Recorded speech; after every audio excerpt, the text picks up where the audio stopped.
Good morning. Another session, Friday. A fantastic week we had so far. Welcome to all of you, and thank you for all of you that have joined us this week and in previous weeks as well. We've been totally blown away by the sort of level of support and feedback that we've had from you. Your engagement is absolutely vital for you to get what you need out of these sessions. So thank you.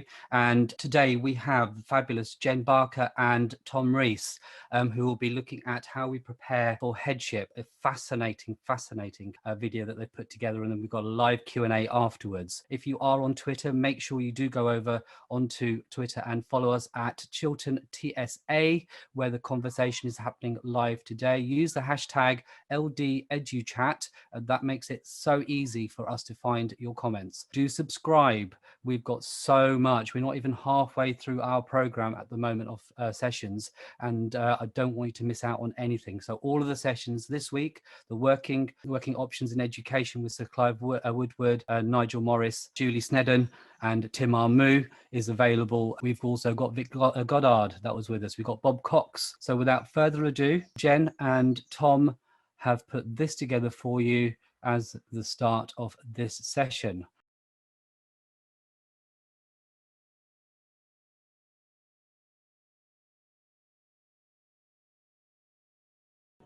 Morning everyone, welcome to our talk. My name is Jen Barker, I'm the Dean of Learning Design for Ambition Institute, and I'm here with Tom Rees, who is our Executive Director for School Leadership. And in our talk today, we're going to be taking you through a whistle-stop tour of some of the main ideas that sit behind how we design professional development programmes for future head teachers. We're going to start by painting a picture of some of the generic ideas that we think have dominated leadership development in recent years, and then propose a simple model that we think we can use to develop expertise in school leaders. And now I'm going to hand over to Tom, who's going to explain to you what school leadership has in common with an orange, a syringe, and a flight simulator. Thanks, Jen, and good morning, everyone. It's really great to be here. So on the left, we can see someone practicing taking blood from an orange. On the right, we see a pilot learning to fly in a simulator with a co-pilot next to them. They're able to give advice and feedback on how they're doing. And in both these cases, we can see important, difficult tasks being performed that you don't just learn naturally and which require training and practice. And here we are, both a few years ago now, at the beginning of different leadership roles in school. This is me on the left in my first term as a new head teacher in 2008. I was a head teacher for 10 years and an education director in a trust before I joined Jen to work at Ambition Institute.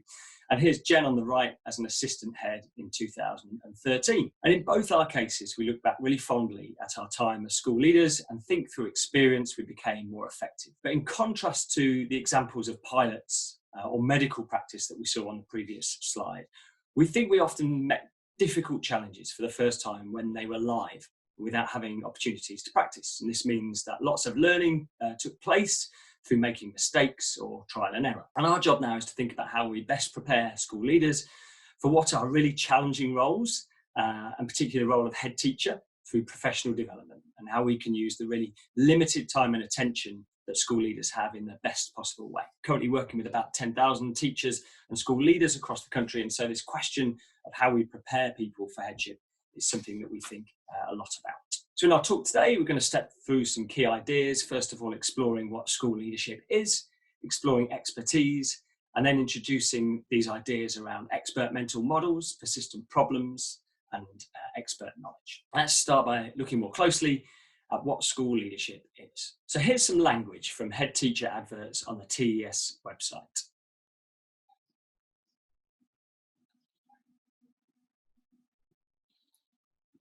So as you can see, school leadership is often described by three adjectives, and this language of being a dynamic, inspirational, enthusiastic, or charismatic leader can paint this picture of kind of hero head teacher, the idea that we need very inspirational people to lead our school. It's hard to think of a human being who can possibly claim to be all of these things.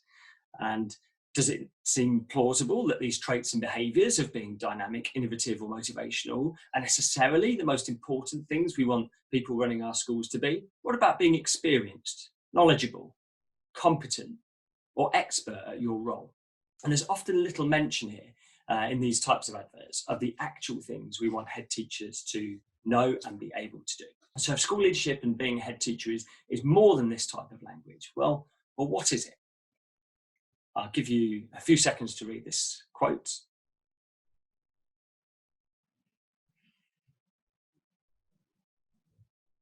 And this quote highlights the lack of clarity about what school leadership is, which is inconvenient for those of us who are trying to understand how we help people get better at it. There's no clear agreed on definition of school leadership, and it's a thing that's often described as behaviours, personality traits, the process of influence, or it can be identified as a position of power or office or by job title. And calling senior staff in schools leaders is a relatively recent thing. When I first took on responsibility outside of the classroom back in 2001, I was given the title of Key Stage Coordinator and was part of a senior management team. Yet by the time Jen took on management responsibility in 2006, she was given the far grander title of Phase Leader and paid a TLR. She was part of a senior leadership team. It's interesting, this shift in language where we used to be described as senior teachers, we became managers and coordinators and have now transitioned to becoming leaders. One of the most dominant leadership theories is transformational leadership, which promotes the role of the leader as influencer, who builds followers who are then motivated to achieve common goals. And this theory is widely seen as the orthodoxy within the school leadership narrative, and has been criticised for its role in creating the hero paradigm, where we can celebrate personality over expertise. So we can think of leadership as a low validity domain, where it's hard to say with any certainty what it is that causes what. And lots of the research around school leadership and being a head teacher finds correlation, but no causal link. So I'm going to introduce some of the work of Vivian Robinson briefly now. Her work we think is really significant. And in 2019, Robinson and Gray were quite critical of studies into school leadership, saying that it had been dominated by too many abstract theories of leadership that didn't connect closely enough to the specific work of school leaders. And rather than focus on abstract theories, Robinson says that school leaders and head teachers need to be increasingly knowledgeable about the core business of teaching, learning, assessment, and curriculum. And she identifies three central capabilities that school leaders or head teachers need to have, which is to use their educational knowledge to solve complex problems while building trust with those involved. And for a number of years, Robinson has argued for a shift in emphasis in research into school leadership, which she says has been dominated by generic approaches. She acknowledges that there is some value in looking at what we can learn around generic approaches to leadership, but that a fresh focus on the leadership of teaching and learning has the potential to put education back into educational leadership. So let's explore this concept of generic leadership a little more. We can think of generic leadership as ideas and concepts that are drawn from the field of leadership. The concept that we can become a better leader and learn from the practice of leadership, and that this will then lead to us to be more impactful and have positive outcomes in the school. And we can see two dominant ways that the generic leadership manifests itself.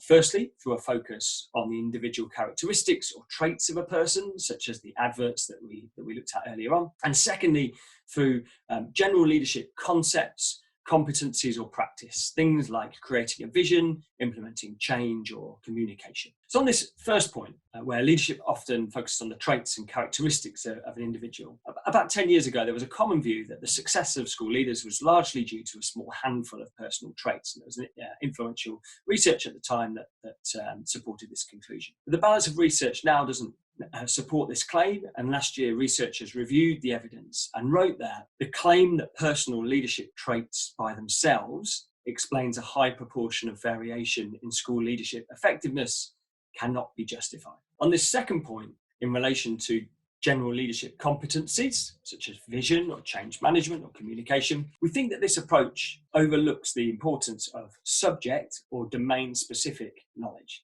And it's very hard to develop these types of skills without paying more attention to the specific area it is in which you're leading. So increasingly evidence suggests that domain-specific expertise or knowledge that is specific to the work that you're doing is really helpful for school leaders to have. And this might be knowledge and skills relevant to a specific field, highlighting the importance of subject knowledge, for example, or specialist domains within a school. And also the point that often what we might see as generic leadership skills actually come through having a deep domain-specific knowledge. A good example of this would be my dad, who was a secondary music teacher for a number of years and would be a really good person to advise on how to set up a secondary music department or help support someone who hadn't done it before. You might observe that because my dad had such good knowledge of music and he knew what good looked like and lots of the common mistakes, he appeared to be quite visionary and he communicated really clearly and actually he led change well. But if you tried to move him to an area where he didn't have deep background knowledge, and such as early years or perhaps the French department, he'd come unstuck. And so the challenge of leadership is often hard to transfer from domain to domain than we initially give credit for. So we've looked at school leadership, established it as a low validity domain without a clear definition. We explored this dominant narrative influenced by transformational leadership, where concepts like vision or change have prevailed, and often where there's been this preoccupation with the traits or characteristics of a leader themselves. And we've touched on some arguments about the importance of expert knowledge, domain-specific knowledge. I'm going to hand to Jen now, who's going to talk about expertise.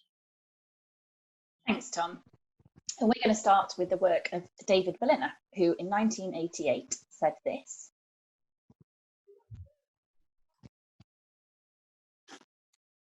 And we see examples of expertise around us all the time. And the current situation that we're in actually is no different. So we see doctors and nurses using years of training to ensure that patients get the best treatment. There are epidemiologists constructing detailed models to inform us how we should be behaving. And we see researchers from a whole range of fields and disciplines working really quickly to apply their knowledge to develop tests and treatments and vaccines. But of course, we're interested in the development of school leadership. And what we think is a useful way to do this is to break expertise down into its constituent parts so that we can better understand how to develop it. And this model shows us how we do that. So we view expertise as a product of a deep understanding of the persistent problems within a role. And we're going to explain what those are in just a moment, and also the knowledge required to solve them. And combined, these enable the development and use of really rich mental models. But first, let's take a look at what the literature says about expertise. Research tells us that experts, to a significant degree, are made and not born, and that by and large, expertise is not predicated on innate traits or talents. Instead, experts work to effortfully acquire their knowledge and skills, often over thousands and thousands of hours of practice, resulting in automaticity and routinization of the tasks that are required to accomplish their work.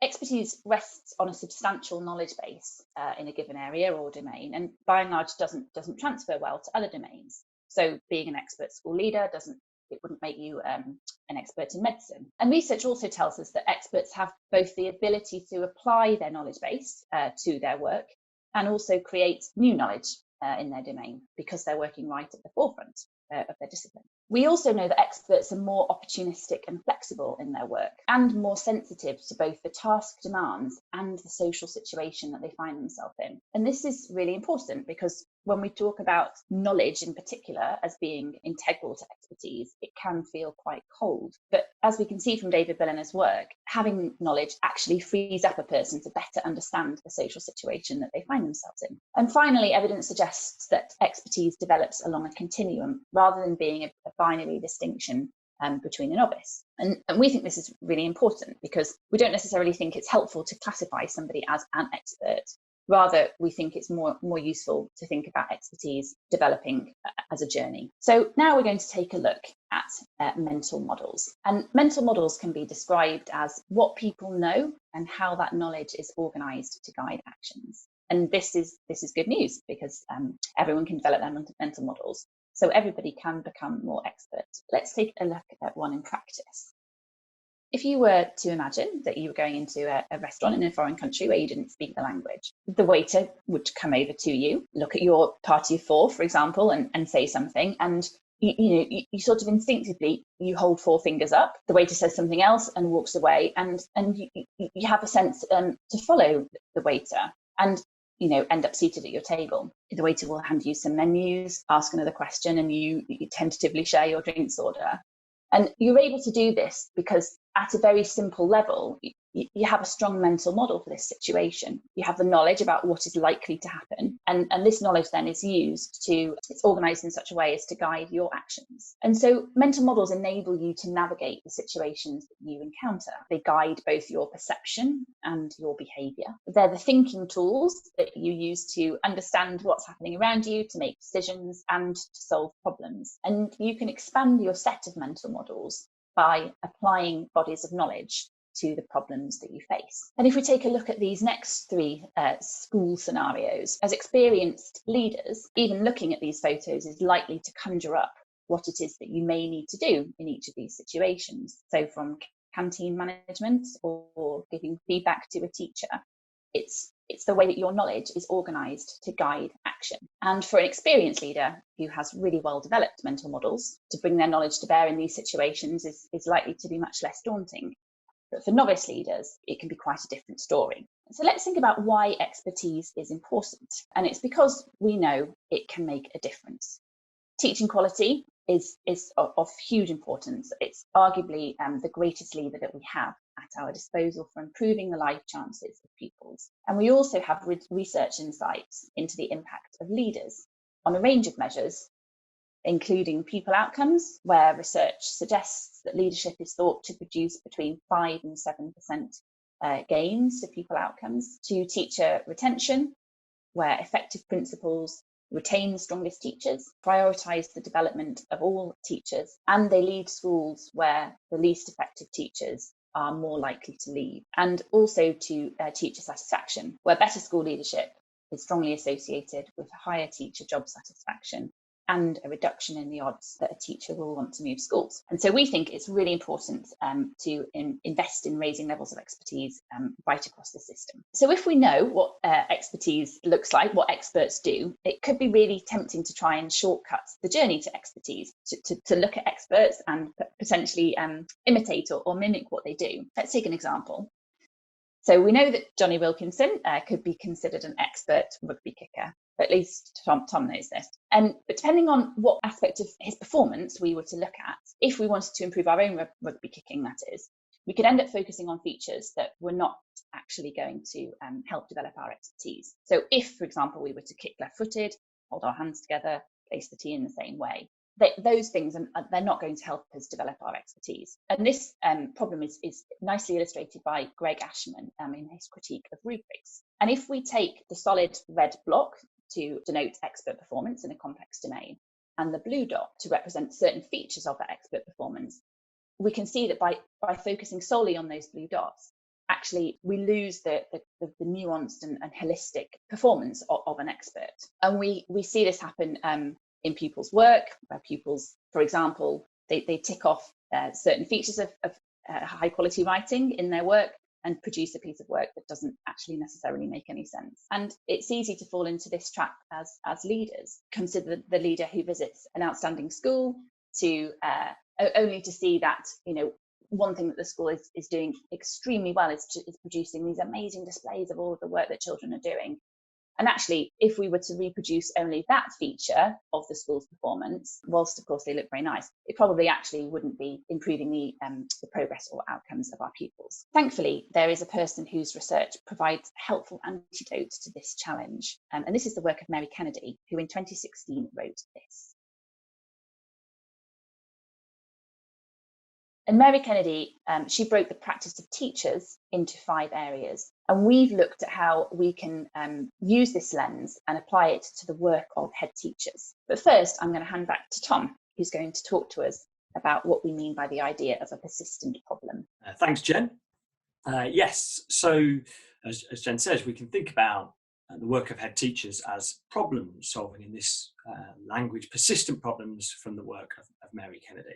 Early in the presentation, for example, we looked at Vivian Robinson's 3 capabilities of school leaders, which was that leaders use educational knowledge to solve complex problems in ways that build trust with those around them. And this concept of the work of school leaders as problem solving isn't new, and there are different researchers who have used this within literature. And we think that the idea of persistent problems is a really helpful way of thinking about the work that leaders do, because it leads us towards the purpose of their work and avoids us getting caught up with their behaviours or the things we might observe, like the final performance, if you like. And we think there are three things which help us to define what a persistent problem is. So the first is that they're universal. So everyone who teaches or leads will face this problem. This could be something like pupil motivation, for example. This is something that will happen wherever you teach, whatever age range, whether it's a school in the UK or a school overseas, you'll always be dealing with pupil motivation. Secondly, that they're intrinsic. It's not just that they happen everywhere, they're unavoidable, and everyone will face them as an intrinsic part of your role. It doesn't matter how good you get or how expert you get, you'll still be responding to the persistent problem and the dilemma of motivation within your school. And finally, they're useful. We think they're useful for us in terms of how we think about teaching and leadership and how we can organise training to help people respond to these persistent problems. And they're also really useful for leaders. If they get good at responding to these persistent problems, they're more likely to be successful in their role. So if you get good at being able to deal with things like motivation in a school, then it's likely to help you be a more successful school leader. So through the work that we've done with Jen and the team here at Ambition, we've developed 7 persistent problems of school leadership and for head teachers. And we've done this through drawing on lots of research and gathering lots of different perspectives and experiences of different colleagues. We've conducted interviews with lots of school leaders, some in post at the moment and some who are no longer in post. We've analysed lots of Ofsted reports to look at the things that the inspectorate writes about schools' strengths and areas to develop. So here we're going to share these 7 persistent problems. The first one is about purpose. That head teachers set goals, they set direction, which create a shared purpose within a department or school. But they do this within a school culture, which is supportive, professional, and pays attention to people's professional development, where people have opportunities to grow professionally. The third problem is about curriculum, both in terms of the organisation and the delivery of that. So organising what gets taught, when, in which order, structuring and sequencing a curriculum, and organising teaching around that. Pupil behaviour. So leaders at all levels, in particular head teachers, will always be attending to behaviour of students in some way and wider circumstances. The fifth problem is about what we call improvement, or you might think about as implementation, where head teachers are evaluating, analysing problems, identifying ways that they can plan and implement strategies to improve in their schools. The sixth problem is administration. So we could think of this as running an effective organisation, whether it's a department or a school or a trust and a group of schools. There's a lot of work that is just about the smooth operational work and flow of that area. And finally, developing personal expertise, self-efficacy and self-regulation. We think these 7 persistent problems are really helpful for us because they, as I said, underpin the work that school leaders do. They're broad, they're relatively comprehensive. They allow us to structure a curriculum for school leaders and head teachers to develop. I'm going to hand back to Jen now to talk about how we might prepare head teachers and school leaders to be able to respond effectively to those problems. Thanks, Tom. And to do this, the final focus for our session today is knowledge. And to talk about knowledge, we draw heavily on the work of Carl Bereiter and Marlene Scardamalia, who in their 1993 book, Surpassing Ourselves, write this.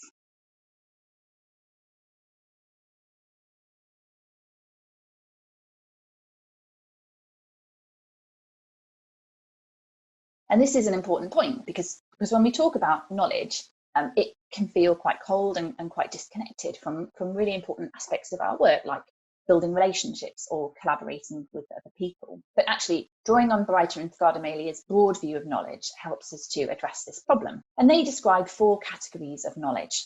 And these categories, they can be hard to get your head around. So I'm going to try and explain them clearly. The first one is formal knowledge. And when people talk about knowledge, they generally mean formal knowledge. It's the sort of knowledge that can be formalised in textbooks or other books. And it can be, it's the sort of knowledge that can be discussed, it can be critiqued, it can be amended, and it can be relatively easily taught. Informal knowledge emerges from formal knowledge. And it can be knowledge that's difficult to codify, so it can be difficult to kind of to write it down sometimes. Although it can be codified if the right attention is paid to it. And it can be thought of as the way that experts translate their formal knowledge into personal models or principles, perhaps, that are relevant to their work. Studies have shown that when presented with pretty much anything, people will rate it as being either good or bad, positive, negative, strong or weak. And impressionistic knowledge can be thought of as the feelings that are associated with the knowledge that you have.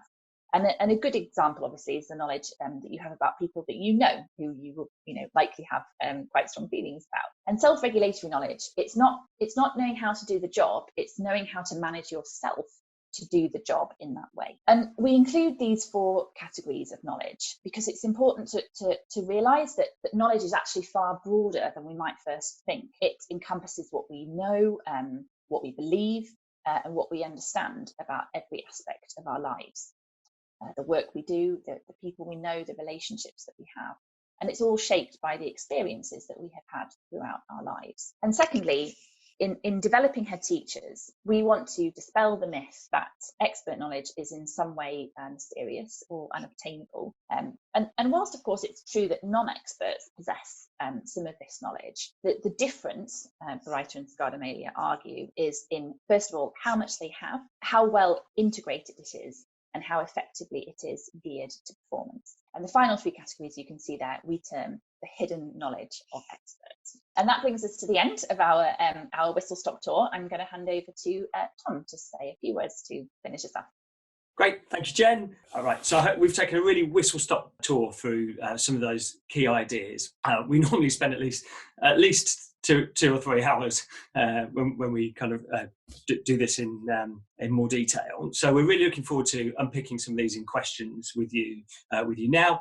Just before we do, I wanted to say thanks for the opportunity to come in and talking with you all today. It's a fantastic thing that you're doing here at Chiltern to offer up this training through this period of coronavirus, and obviously we're pleased to support that. You can stay in touch with us here. These are our Twitter handles. Just a quick plug for another couple of things that are coming up. If you're interested in some of these ideas, or you're looking for opportunities for leadership development, we've got you can visit us at the Ambition website. We've got Headship programs that start this summer, and we've got our Future Leaders flagship program, which kicks off in July as well. Finally, we've contributed a couple of chapters which explain these ideas in a bit more detail in the Research Ed Guide to School Leadership, which comes out hopefully in June or July this year. And we're going to pause now and hopefully take some questions and have an opportunity to talk to you all in a bit more detail.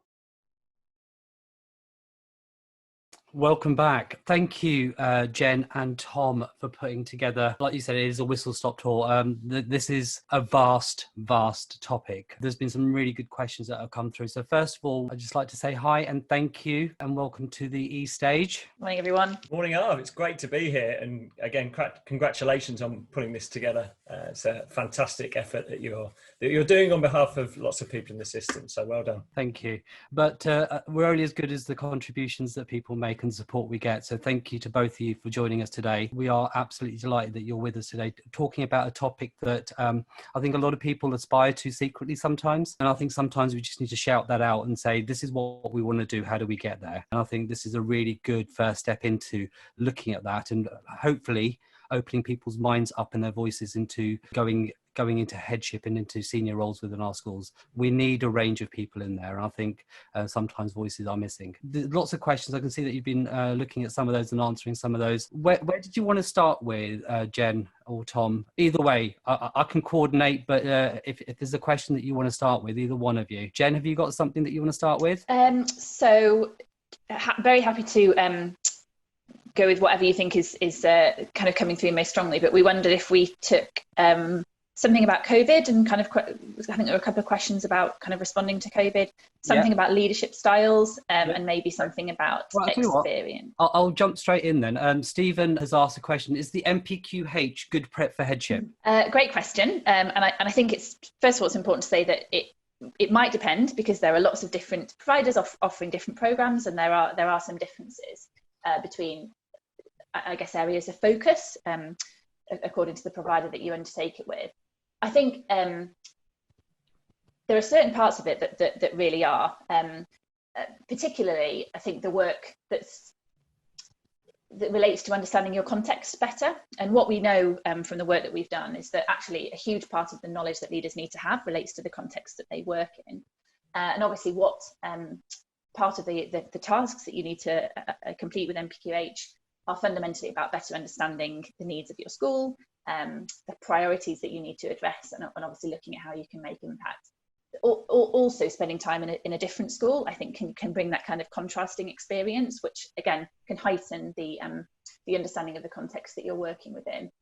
Obviously, we know that MPQs are going to be reworked. There's some work going on sort of imminently, I think, to redesign those qualifications. And I think one of the things that we're hoping to see through that is that there is more of a focus on the kind of concrete knowledge that is required to understand, right, not just at MPQH, to be honest, all the different levels of MPQ, and be that around curriculum or assessment, behaviour, kind of pastoral development. Because I think so I did MPQH, God, when was it? Years ago, about 8 years ago. And one of the things that I found was that, you know, there is a focus on some of these more kind of abstract and generic areas, which I personally found, you know, quite difficult. I didn't necessarily, I feel like I met the bar in terms of the competencies that they were describing. I didn't necessarily even feel I always understood them. So some strengths, I think, some areas that I think, you know, could be developed, and hopefully the reworking of the qualifications will see a bit of a step change in the focus. Yeah, Tom, anything you want to add to that? As always, Jen says it all so well. I think probably one thing is about the networks, whether it's MPQH or other programs. One of the things that developmental programs often do is they give you a network. They get you outside of your current what can be quite insular group, particularly if you're working in a school, and they connect you with lots of other people. Obviously, we run lots of different headship programs, including MPQH, things like Future Leaders, which include MPQH as well. And one of the things that people continually give us feedback on is how valuable that network is.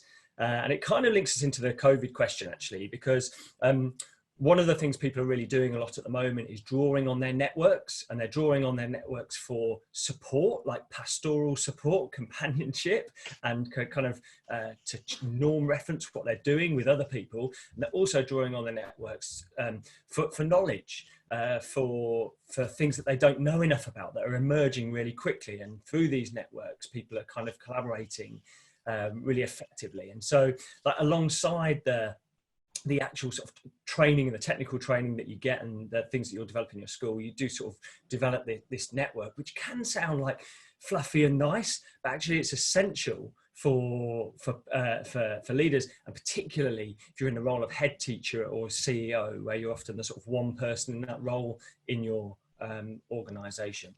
Yeah. And I didn't know whether that led us into like taking on the COVID question. Yeah. As a kind of segue. I mean, I'll say just a couple of things and then hand to Jen on this, because one of the questions that we've had quite a lot at the moment is how these persistent problems that we have identified, how they change as a result of COVID, or how they evolve. And the first thing I want to say about COVID is, obviously we're seeing huge amounts of work over the last couple of months, and we will continue to see over the next few months leaders in schools acting in extraordinary ways, faced with like novel problems that they've not met before, and being asked to do things that they weren't trained to do and have no experience in. And in particular, this time of reopening is going to dominate lots of people's sort of bandwidth and thought, and that's right and proper. As we sort of move back into this next phase and this kind of like what happens next with COVID. One of the things that I feel really strongly about is that we don't fall back to where we were as an education system previously, which is just to think that we can fix difficult problems through short-term interventions. And I think there's a lot of, naturally people will want to sort of close the gap, you know, how can we make up for lost learning and all these things. And I think what we learned through all those like intervention focused periods where we were sort of doing lots of one-to-one tuition or lots of booster groups or lots of this is that they weren't effective in sort of solving long-term problems in education. I think we've got to a really good place in the last few years by trying to move away from that and sort of getting this consensus that actually the best way to improve outcomes for everyone, and particularly those from disadvantaged backgrounds, is the quality of teaching and the quality of curriculum. And I think that it's through a longer term focus on those kind of fundamental things that are part of education and schooling where we'll respond most effectively as a system to COVID. And so before I hand to Jen, just want to kind of make that point. I think we should be trying to avoid the short-term focus on some of those interventions that will naturally get drawn into wanting to do and talk about, and focus on the things that evidence suggests long-term may have the biggest impact. Jen, did you want to come in? I mean, just to echo what you said, really, and you know, head teachers, they know their stuff, and I think as much as we can encourage people to rely on what they know about, not just about curriculum assessment, but about their community, about their pupils, about parents, that's where people are going to have the most success. So rather than, you know, perhaps looking elsewhere, there's always things that we can learn from different people, obviously, but I would, you know, try and encourage people to have confidence in what you know, and using that knowledge about the pupils that you have to kind of guide the actions that you need to take. But we totally agree with Tom. I think many of the persistent problems are fundamentally the same, although of course we need to take actions to make progress towards them in a different way. I think really good points there, especially with the relation to the current situation and how we can use that experience. I'm just going to marry two questions together, if that's okay, because they're kind of similar in the way that we've got Hadir and we've got Sadia, who ask questions. I'm going to use Sadia's if that's okay, because it just bullet points it a little bit clearer for me. This is, thank you for the session. What can you do to get yourself seen as ready for leadership training? Do years in profession reflect expertise, and what are the routes into becoming a head teacher? Hadir would sort of like say, does age matter? Is it a barrier? Is there a time that's too soon? Can you be seen to be over ambitious as some people, and it's come out in some of other sessions as well, is that eagerness and drive can be seen as, I think it comes across more from, the question comes from women, that they're seen as over aggressive and over ambitious when they want to get into these senior roles, whereas it may not be said if it's someone else. I don't know if that's, I know I've read a lot of research on this, but they're good points in terms of age, gender, length of service, expertise. Where do you start and how do you come across in the best way? Yeah, I mean, it's a great question. And as a woman, and I sort of, you know, wrong place at the wrong time, I think, it ended up moving into kind of leadership positions very quickly, and certainly have experienced that. I completed my MPQH when I was 29, and you know, it was a difficult talking to people about headship. You know, I got some kind of, if that was going to be my next step, some people were, you know, kind of surprised and skeptical, I suppose, that might be kind of what I was ready for. And I think one of the things that has made me feel really encouraged, actually, in terms of the work that Tom and I and other people at Ambition have been thinking about, is that actually by shifting our focus from perhaps a style of person or a type of person, or certain character traits of an individual, actually what we do is we kind of level the playing field a little bit. And by focusing on knowledge and competence and experience and expertise, actually that feels, certainly for me as a female, it feels kind of a more palatable and a stronger basis from which, you know, I would want to progress as a leader. And I think, and some of this is anecdotal, but typically those, you know, the dynamic, the charismatic, the kind of inspirational, some of those styles or characteristics are more typically, not exclusively, but can be more typically associated with men. And I really welcome that shift, kind of personally. I also think that the research really backs this up. There's a lot to say. There was a great paper published in 2019 by Ken Leithwood and some colleagues, whereby they based on some previous work that they've done, kind of remove this idea that individual traits and characteristics on their own defined kind of the extent to which a person could be successful as a leader. So I think there is a very kind of welcome redressing of the balance. And actually what that means is, experience is important, and I think it does take time to accrue the knowledge and skills that you need to be impactful as a leader. But actually, if we can focus on that, then it becomes less of a question of age, and it becomes less of a question of the sort of person that you are, and actually more a question of, how much experience do you have, how much knowledge have you accrued, how intentionally, and therefore perhaps how quickly have you accrued that knowledge. And it certainly makes age less of an issue, and it can make some of those character traits less of an issue as well. Yeah, Tom? Yeah, so I think to add to that, so I probably should just call out, I was promoted to, I was too young when I was promoted, and I didn't have enough experience to do what are quite senior roles and require lots of experience and expertise. And as a result, sort of floundered on some of those challenges. And I think that, the point that we made at the beginning about the importance of, the difference between that type of experience, which feels really common when you speak to people, and the sort of flight simulator experience where you wouldn't allow a pilot to go and sort of fly a plane across the world until you were really sure that they'd had lots of practice and experience and were able to do that. I think that's important. I mean, the other thing is, moving on to the age and experience question, we have one of the youngest teacher workforces in the world, comparatively. And we also have a shortage of school leaders, and we have head teachers who are not staying in role as long as we want them to. And so these things lead us towards thinking we're likely to have younger leaders in our schools, and that's probably not going to go away quickly. And so this point of experience is important. It's, as we've said, to become expert and really good at something, it takes a long time, it takes years. And so it's unlikely that really early in your career, though not impossible, that you're going to be really expert at things. So there's a kind of phrase of not all experts are experienced, but not all people with experience are expert.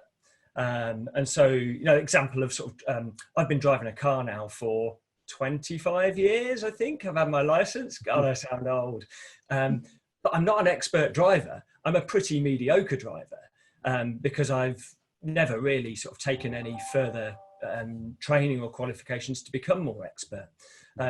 So experience definitely matters, but we also know that the quality of your experience really matters. One of the things when I was an education director, we would work with schools that weren't in a great place, and there were some very experienced colleagues in those schools. And one of the things that I always felt that I really wanted to make better was that they'd almost had a non-developmental amount of experience. They might have been in a school for 5 years, but it felt like they'd kind of only had maybe 1 or 2 years worth of development because the opportunities there weren't as strong as in other schools. And in other schools where they get things right, you can have 5 years and they're 5 fantastic developmental years where people are continually teaching things and coaching and giving feedback and helping you to get better.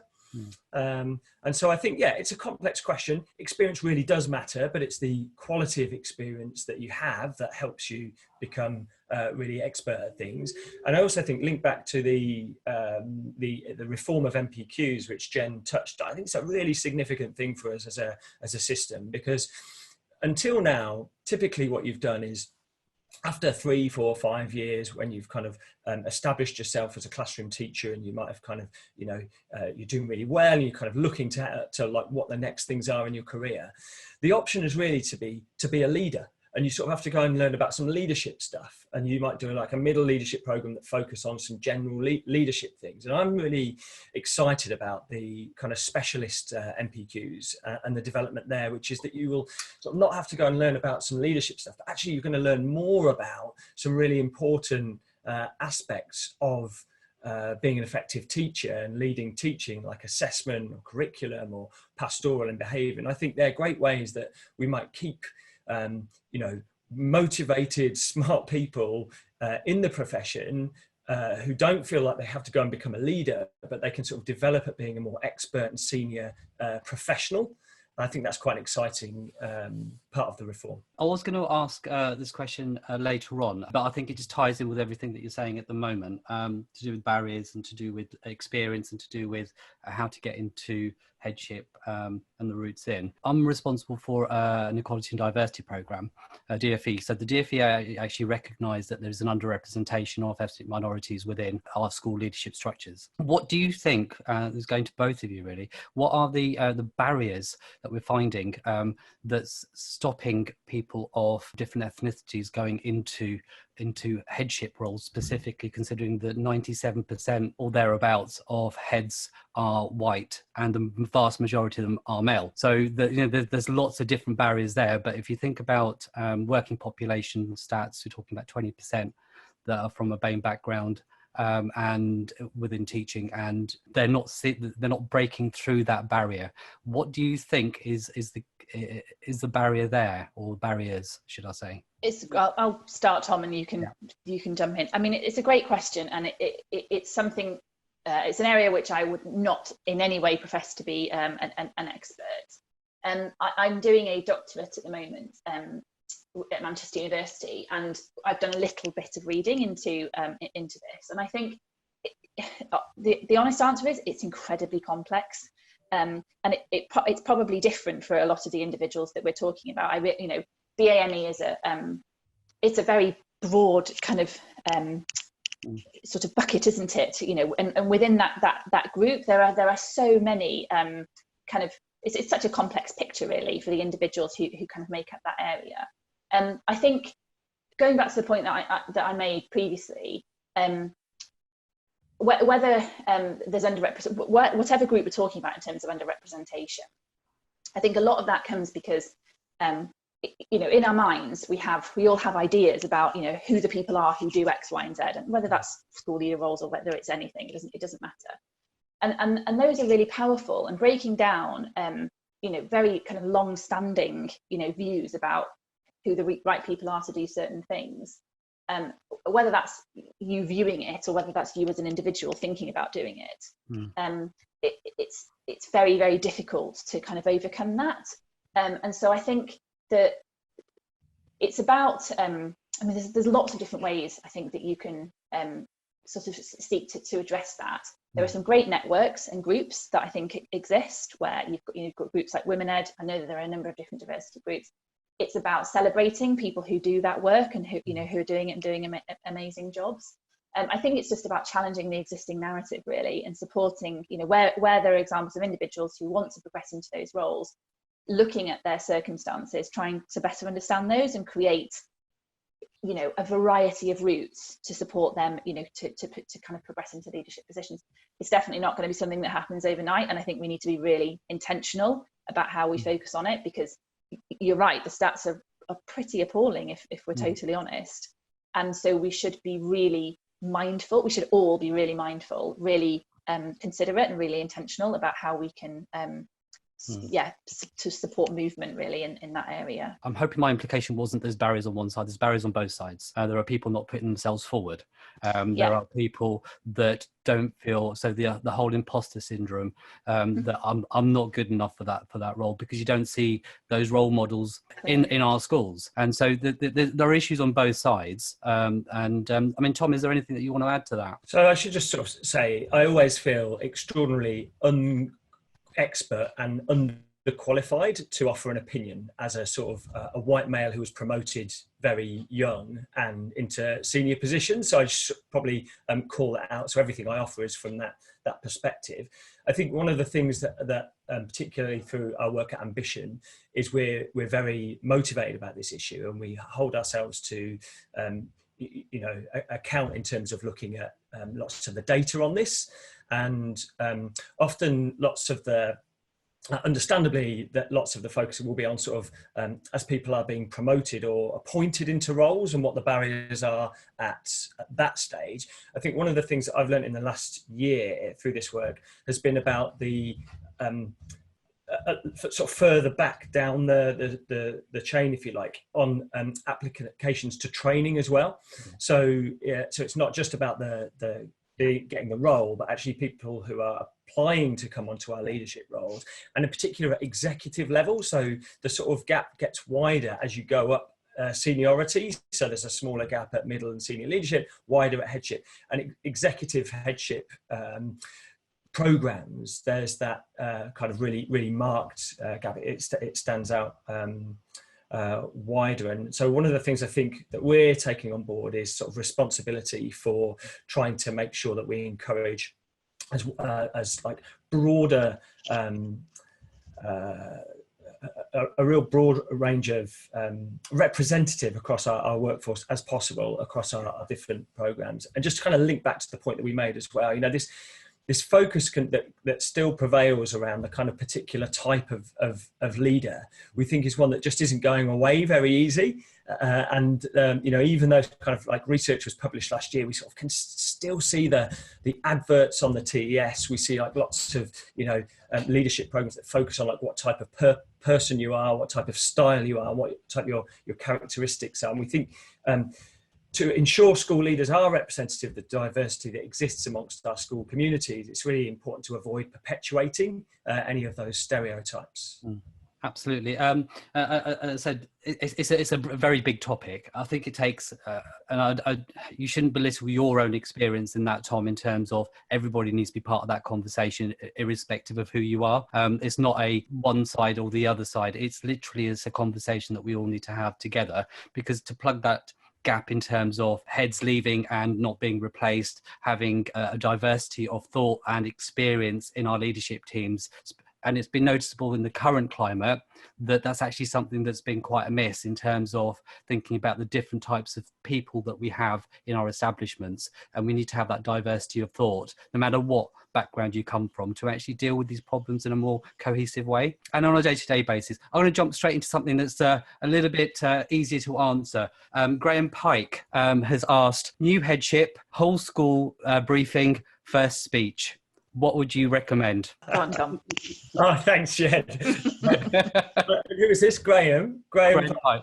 Yeah. So I think one of the things that Jen said earlier is like just the importance of knowledge of your context as well. So I just want to emphasize that a little bit. So often when we talk about knowledge, as Jen said in the presentation, it can be interpreted as just formal knowledge. So just the stuff that comes in, books or training courses. And actually, the type of knowledge that we think is like really important for leaders to have is like knowledge of their school, their context, knowledge of the people that they work with, knowledge of all the systems and processes in the school that exist, knowledge of like what the recent history is at the school, which is likely to affect the way that people feel. I can't emphasize enough the importance of leaders to, certainly new heads, to really spend time learning about their environment, being a sort of student of their school for a while. And so I'd encourage any new head teacher to avoid the pressure to feel like you need to arrive with the answers. And actually what you get in your like first period of a headship, you get this honeymoon period. Well, not always, right? Depends on the situation in school, but you do get this period where you can just learn for a little bit, and you're not expected to know everything about anyone. And so I think in terms of what you might say to your staff, like a signal that you want to use that time to learn about them and learn from them, and to do that in a really open and genuine way would be one of the things. And the second thing I would say is like this whole message around not trying to be somebody else, not trying to feel like you have to be, fall into a stereotype. So don't try and, write a speech like someone that you've seen on television that you really aspire to be. Like, bring yourself to whatever you might do in your interactions. And I think when people can be themselves, can feel relaxed to bring themselves and their own personality to the work they do, that's quite an empowering thing, and it can be helpful for others to feel that they can do the same. Right. Then sitting this one out, look. Yeah. I totally agree. And people always find out in the end, right? So no matter what the first speech is or whatever, people always realise in the end. So I totally agree with Tom. Take your time, don't too much pressure on yourself.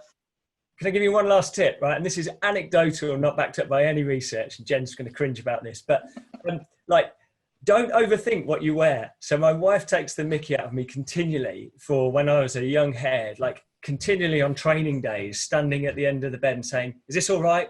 Is this professional enough? Whatever.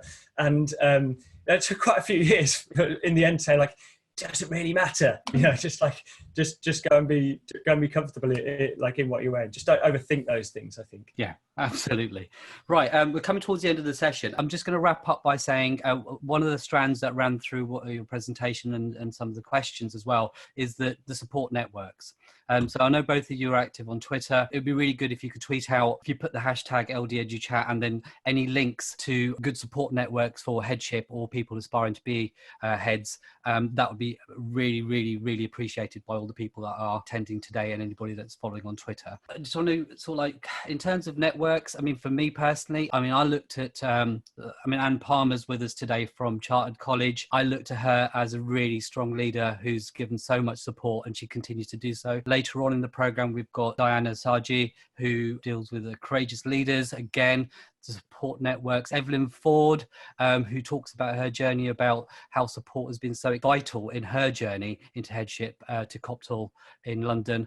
And then we've also got our local Gwyneth Gibson, who is at Lee Manor, who just works tirelessly for her community and builds up a support network locally and nationally as well. So support networks are so important, and it'd be really good if you could share really links to what you think people should, in their first instance, if they're struggling to find someone who they can go and ally with in some way. So thank you, both of you. Jen, massive thank you. We've finally got you on stage, which is really good.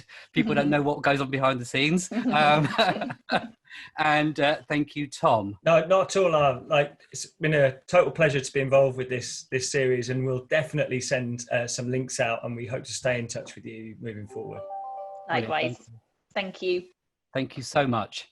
Right. That's the end of our final session today for this week. Real journey this week of different topic areas. On Twitter, everything is shared. Everything is made available to you and free, and it's at Chiltern TSA. And don't forget your comments, post them, use the hashtag LDeduchat. I'm just going to hook into what we've got coming up next week. I know it's half term, but we're still here. And what we've got next week for you is Monday, we've got Kat Scott. Tuesday, we've got David Didale, and then we've got Michael Payne on Wednesday, and that's the next level up, being the CEO. And on Friday, had a wonderful conversation with Sadiq MBE, who has just been appointed the global D&I leader for Adidas, based in Germany, and he'll be joining us talking about how to create a diverse leadership structure. That's the week that we have for you coming up. That's everything that we've had this month. We've got so much coming up, and that's just May. Then we've got the whole of June and July. Go over onto Eventbrite and book your tickets. I've now put on the links to document, which is all the bios for the leaders that we have presenting in all of our sessions. Make sure you join us. Enjoy the time off next week. If you have got some time off, try and spend time with your loved ones and stay safe. This is another session. Hashtag LDeduchat, leadership development in education online, signing off.